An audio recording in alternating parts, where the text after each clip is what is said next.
মথুৰাৰ বীৰ তোমালোকৰ ঐকান্তিক প্ৰচেষ্টাত এই হৈছে ৰাজনন্দিনী দৈৱকীৰ বিবাহ কাৰ্য। তোমালোক এতিয়া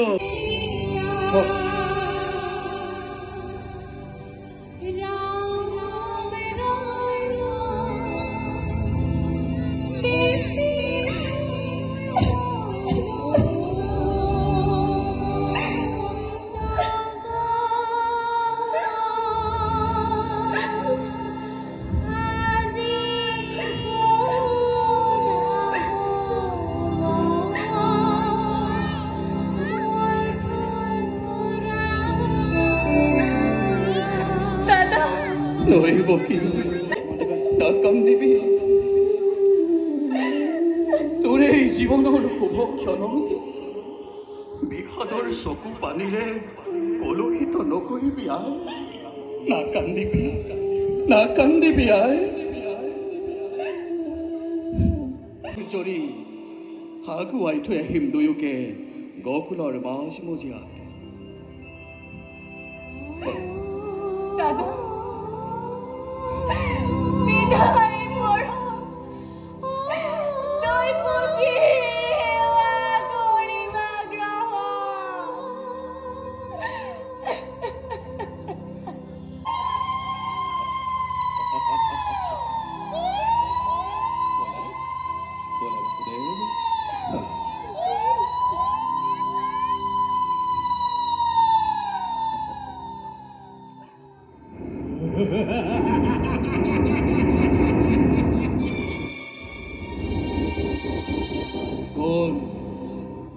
কোনে কৰে অতহাস্য অন্য গগনত?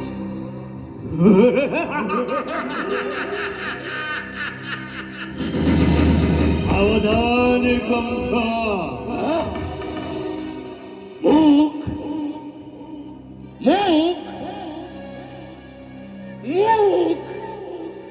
মোকেই উদ্দেশ্য কৰি কৰিছে কোনোবাই অতহাস্য।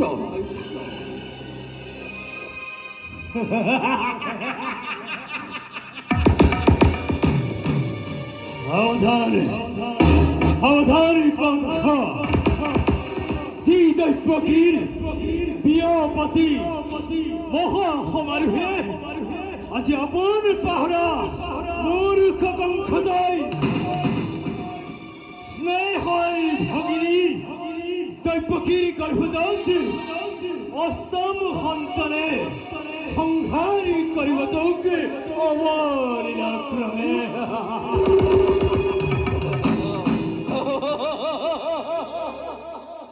চবু চাপি আহে দিনে দিনে তাৰে আজি অপূৰ্ব সূচনা।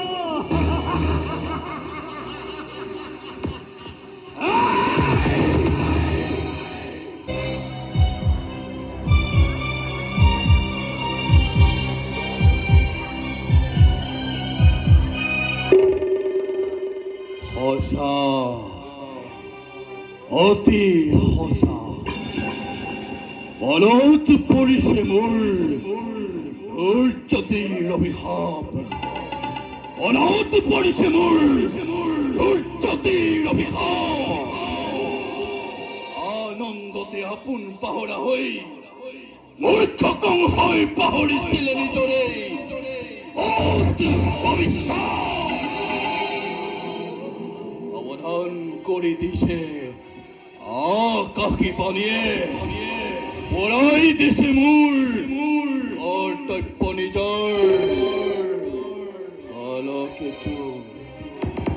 কালো কেতু কালো কেতু মহারাজ বলিবার আদেশ খুলবা বিজুলি বেগেরে তব লিখিত তরোয়াল আনন্দ আনন্দ উন্মত্ত প্রজা গ্লোরি মিত্র মোর কোনো নাই হচ্ছু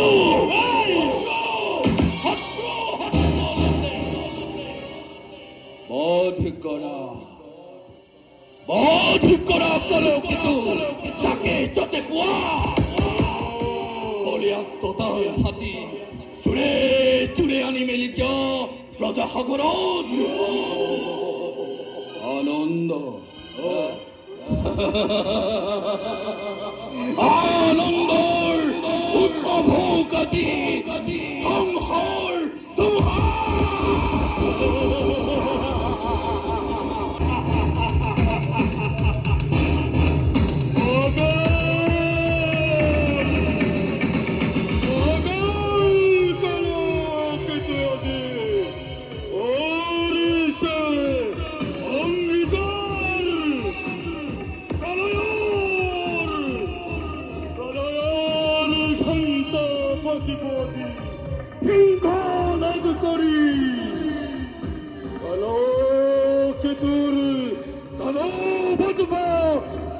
জাগ্রত করি মথুরার রাজা সমুদ্র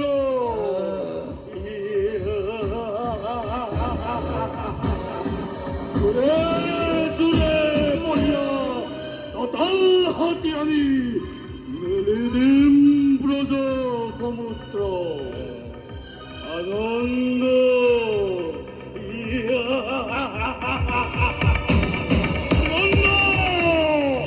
শান্তিপূর্ণ মথুরা ভবতি অগ্নি বৃষ্টি বৃষ্টি রক্তের লবণ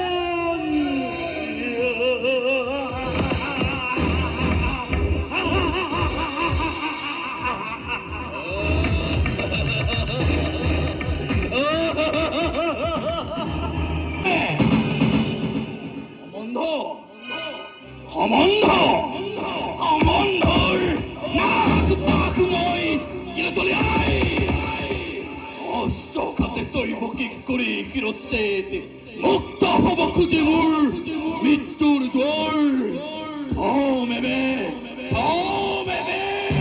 রুদ্ধ করি শিরা কালালয় বিকাশে হাজু হতাই মৃত্যুর বাবে অগ্নি হত্যা মহাপাপ মুখ বাধা নীতি বাবকু দাদা কিবা হেতু অনর্থক মই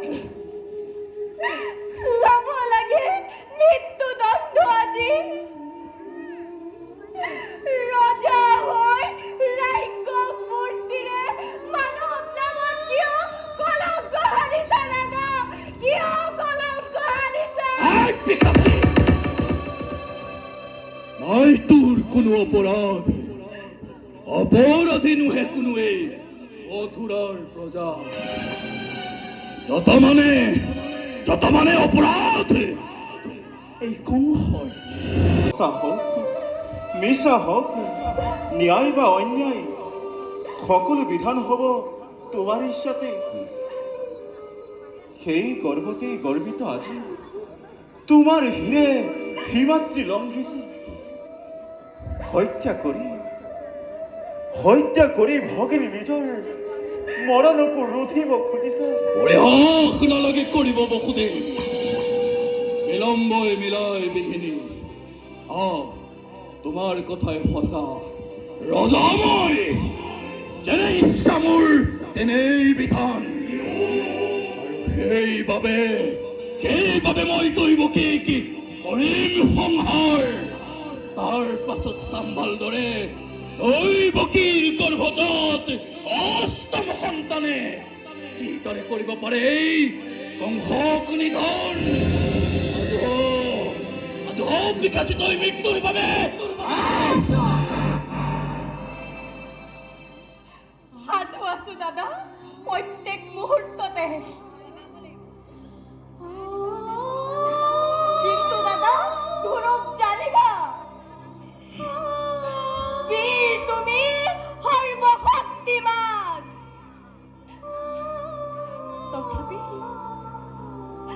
তথাপি আজি দেখা পাই সন্মুখত মৰণৰ শব্দ প্ৰহেলিকা জীৱা দৰে তুমি কপিছা ভয়ত এই দৈৱকী মৃত্যুৰ নামত বিচলিত নহয় তেনুৱা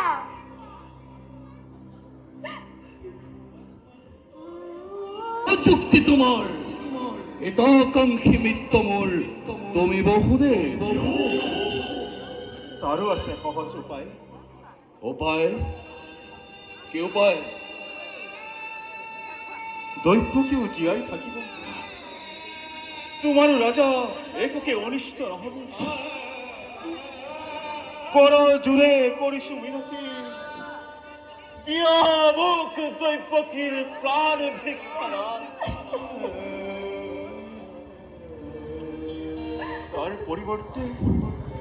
তাৰ পৰিৱৰ্তে মহাৰাজ দৈৱকীৰ গৰ্ভজাত সকলো সন্তান কি মুহূৰ্ততে ভূমিষ্ঠ হব এটিকৈ আনি দিম মই তোমাৰ হাতত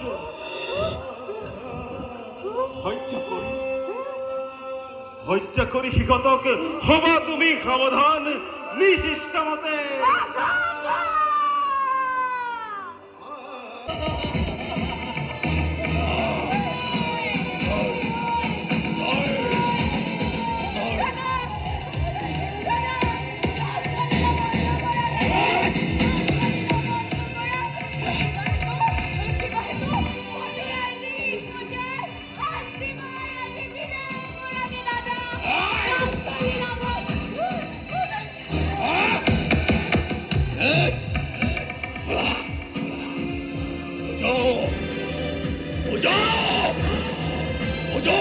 জগতে কংসৰ ক্ষমতা এই কংসৰ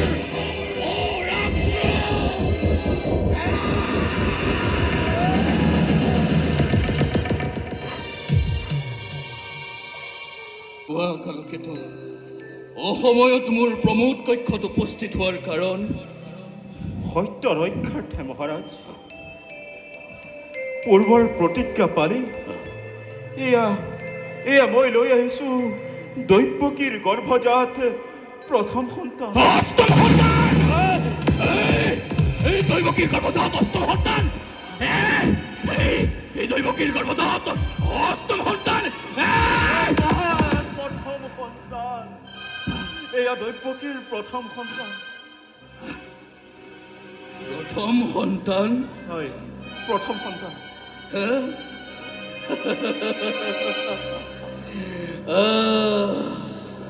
দৈৱকীৰ গৰ্ভজাত প্ৰথম সন্তান এই মোৰ মৰমৰ ভাগিন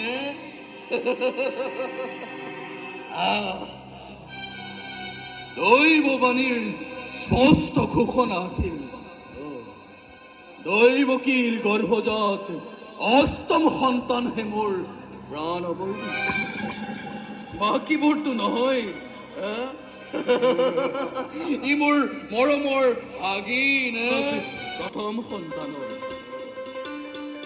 সেই অজান শিশুটিক বধ কৰি কংসই কিয় পাপ কৰি আচৰণ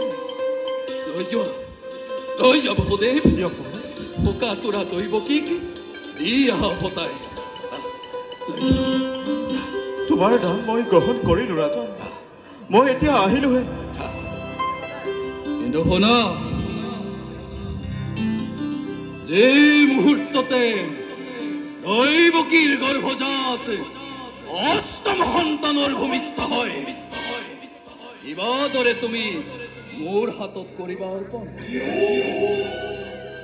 যোৱা ভাল মহাৰাজ মই এতিয়া বিদায়হে মাগিলো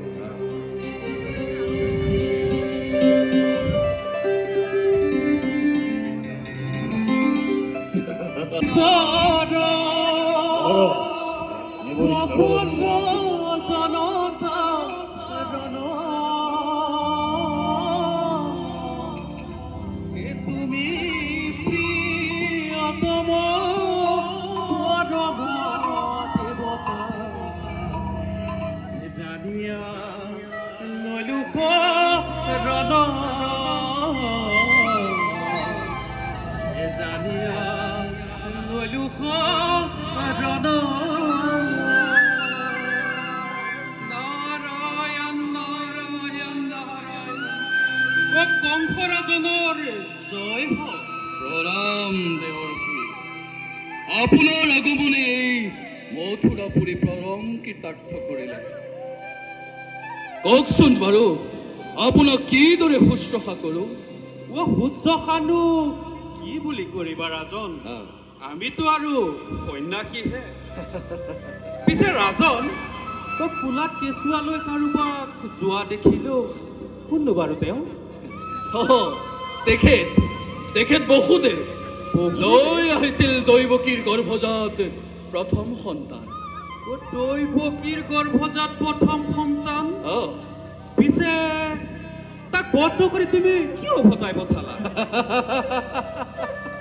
দেৱৰ্ষি হয়তো নাজানে যে দৈৱবাণীৰ স্পষ্ট ঘোষণা আছিল যে দৈৱকীৰ গৰ্ভজাত অষ্টম সন্তানহে কংসৰ প্ৰাণবৈৰী, বাকীবোৰতো নহয়। আৰু সেইবাবে মই তাক বধ নকৰি উভতাই পঠালো। বাস্তৱিকতে বসুদেৱ এজন সাধু পুৰুষ।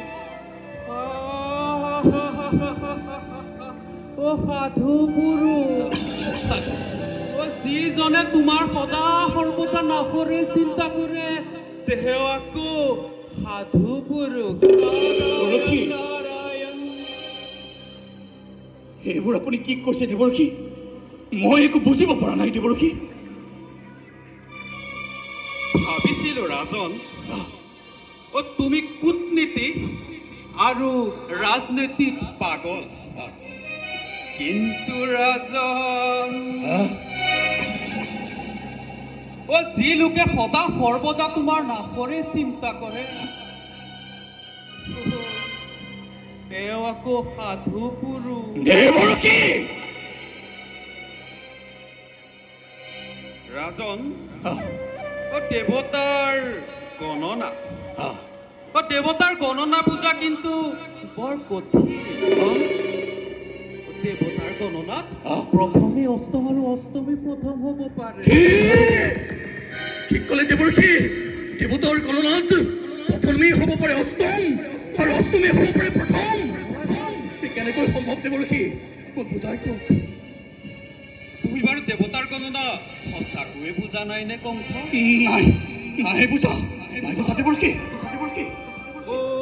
তেতিয়াহ'লে চোৱা, মোৰ হাতত এইপা হেপা অষ্টদল পৰে, আৰু ইয়াতেই মই তোমাক গণনা কৰি দেখুৱাও কিদৰে অষ্টমী প্ৰথম আৰু প্ৰথমে অষ্টম হ'ব।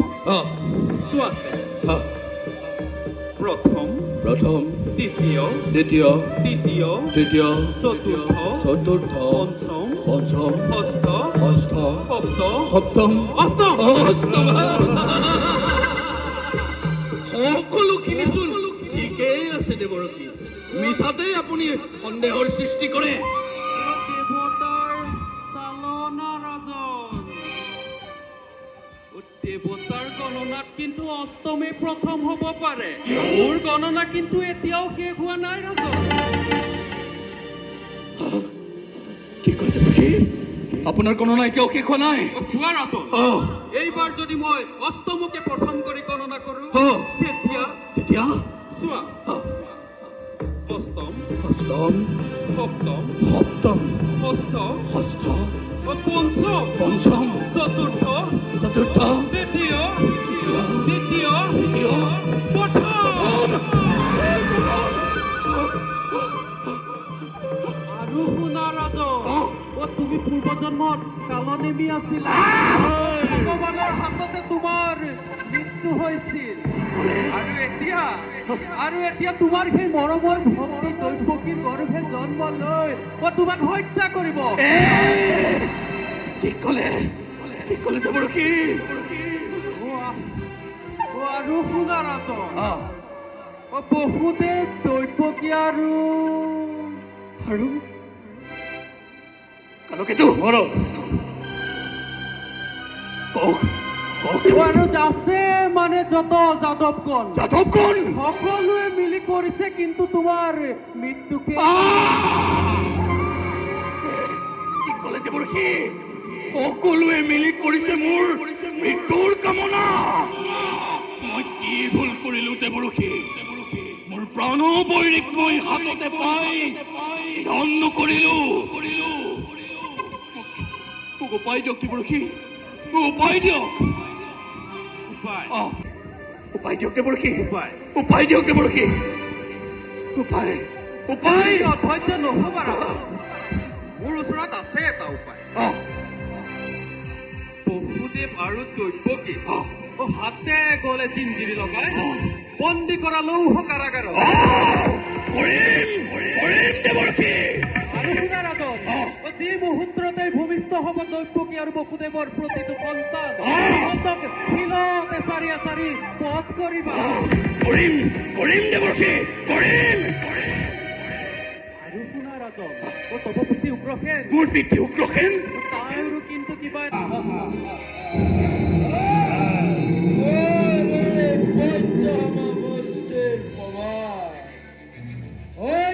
কৰিব পৰা শক্তি কাৰোৱেই নাই এই জগতত মহাৰাজৰ আদেশ পালে মই কালি গৈ আকাশলৈ নিয়ে ডিঙি চেপি হত্যা কৰে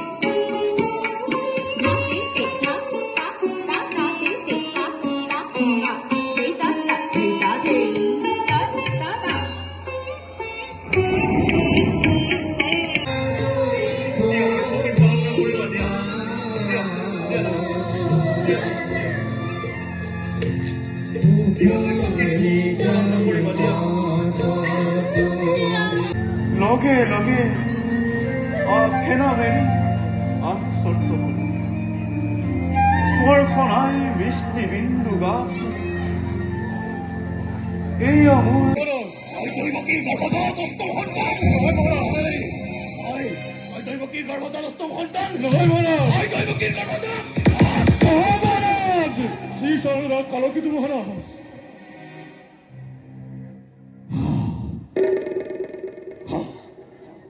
কালকেতু চিনিব পাৰিছো কালকেতু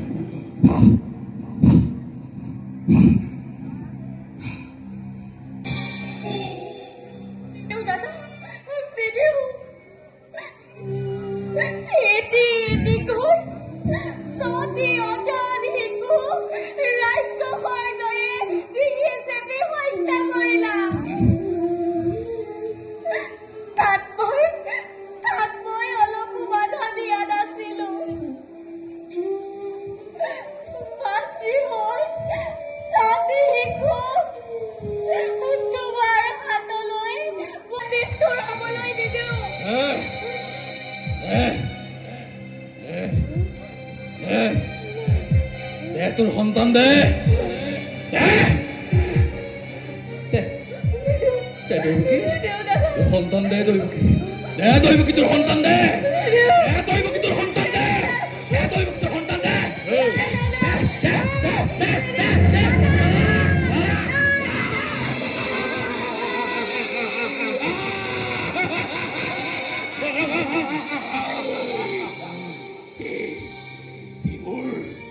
মোৰ প্ৰাণ বৈৰিয়া কালকেতু মোৰ প্ৰাণ বৈৰি কালকেতু মোৰ প্ৰাণ বৈৰি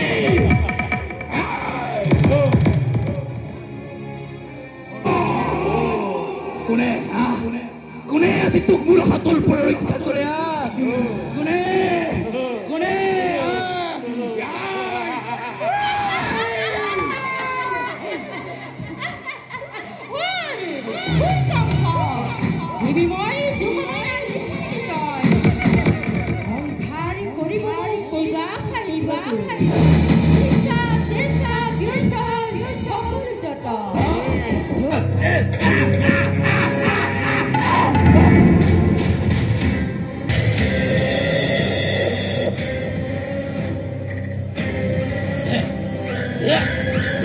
Yeah.